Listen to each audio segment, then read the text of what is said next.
All right, well, two retired Phoenix police detectives are speaking out this morning after a case they worked more than 30 years ago. Well, it's back in the spotlight. And as 12 News journalist Bianca Bono reports, it's a case that haunts them to this day.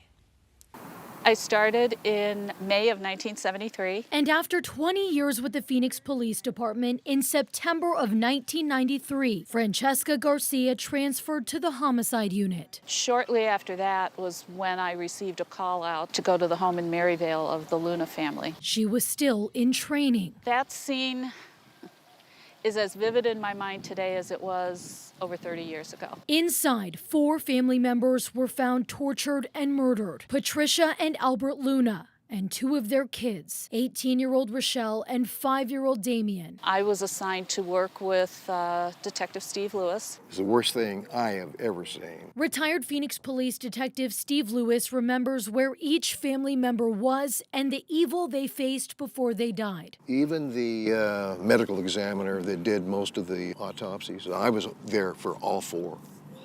And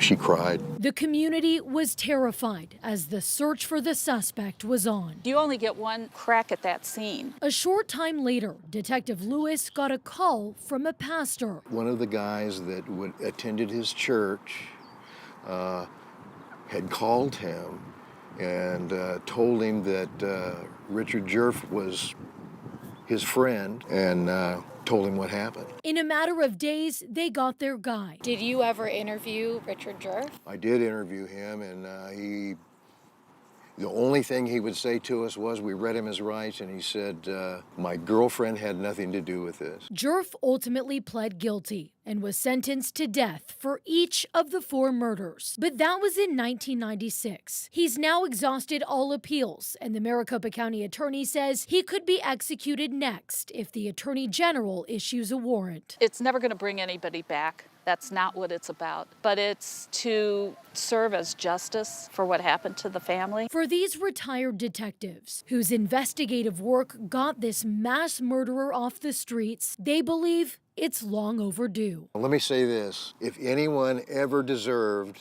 the death penalty and to be executed for what he did, it's Richard Jerf, because he's a monster. That was Bianca Bono reporting.